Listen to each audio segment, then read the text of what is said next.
Našim ljudima je ta knjiga od velikog značaja i pošto je to neposredna refleksija i našim ljudima u Matici je samim tim onda od velikog značaja. Jer što više oni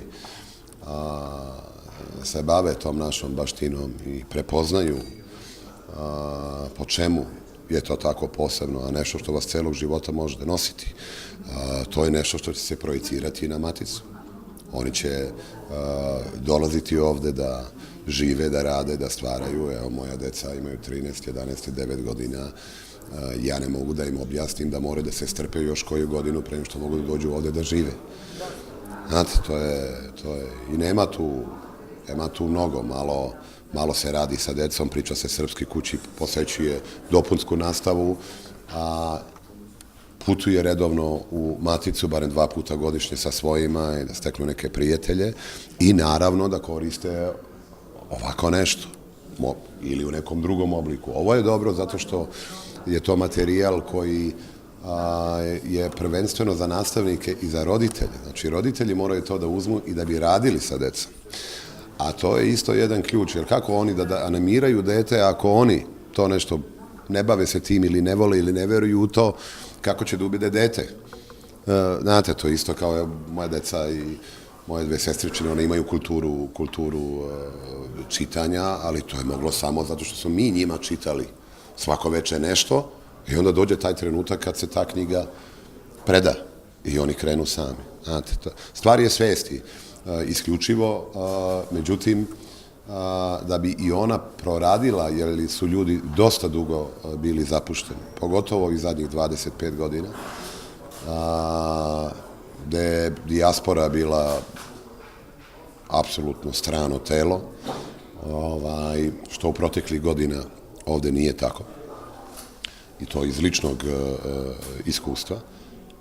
Jer je jako bitno i da bi se probudila ta sve, znate, daleko od očiju, daleko od srca, baš zbog toga je potrebno podrška institucija u Matici, kao što je Ministarstvo kulture, još jednom hvala, oni su velikim špagatima izloženi danas, mislim to nije ništa šta su ove žrtve zaslužile koje su stradale na današnji dan, naravno, nego ja to više govorim iz ugla, meni je žao što na sve to sada, baš taj dan sam izabrao i mediji su malo, ali što kažu, neke sva šteta u tome. Ali ta podrška, nikad nismo osjećali taj vetar u leđa. A vidite koliko malo treba. Jel? I to je stvar koja će nastavljati, mi ćemo to uzeti kao uzor i ja neću imati problem da pitam nekog ministra u jednom drugom sektoru zašto on ne uzima ovo kao primjer. Tako da se nadamo najboljem i učestvujemo u svemu i kao što sam rekao na preskonferenciji, sve i svima dajemo na raspolaganje, jer mi smo zbog toga tu.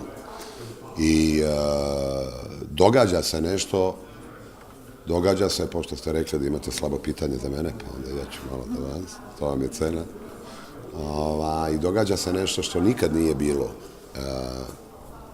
Mislim, nikad, od kad ja pamtim, zadnjih 20-30 godina, prvi put se budi jedan, prvenstveno kod dece, patriotizam i jedan prelep nacionalizam u najlepšem smislu reči, u smislu identiteta. Znate, se budi kroz, ne znam, mala deca, Partizan, Crvena zvezda, reprezentacija Srbije, ti naši sveštenici koji